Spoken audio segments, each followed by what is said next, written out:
واتبعت ملة آبائي إبراهيم وإسحاق ويعقوب ما كان لنا أن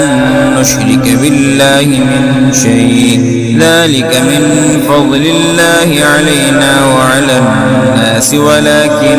أكثر الناس لا يشكرون يا صاحبي السجن أأرباب متفرقون خير أم الله الواحد القهار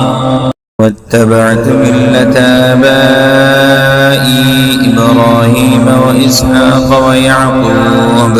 ما كان لنا أن نشرك بالله من شيء ذلك من فضل الله علينا وعلى الناس ولكن أكثر الناس لا يشكرون يا صاحبي السجن